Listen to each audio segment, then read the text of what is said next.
હાલના સમયમાં social media હવે દરેક લોકો યુઝ કરતા થઈ ગયા છે, પરંતુ એડલ્ટ કન્ટેન્ટ પણ એટલો જ વધી ગયો છે, જેને લઈને ન્યૂઝીલેન્ડ દ્વારા એક નવી પહેલ શરૂ કરવામાં આવી રહી છે, જે 16 વર્ષથી ઓછી ઉંમરના બાળકોને સોશિયલ મીડિયાનો ઉપયોગ કરવાથી રોકશે. તેમજ ન્યૂઝીલેન્ડના પ્રાઇમ મિનિસ્ટર ક્રિસ્ટોફર લક્સન દ્વારા એક બિલ રજૂ કરવામાં આવી રહ્યું છે, જે ઇન્ટરનેટથી બાળકોને સુરક્ષિત રાખવા માટે 16 વર્ષથી ઓછી ઉંમરના બાળકોને સોશિયલ મીડિયા પર પ્રતિબંધ મૂકવાની માંગ કરી છે.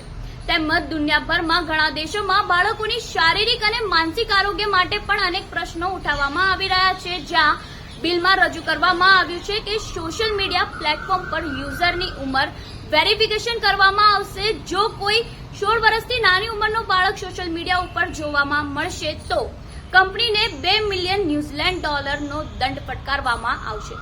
ત્યારે આપનું આ અંગે શું કહેવું છે, અમને કમેન્ટ બોક્સમાં આપના મંતવ્યો જરૂરથી જણાવજો અને આવા વધુ અપડેટ માટે જોડાયેલા રહો નવજીવન ન્યૂઝ સાથે.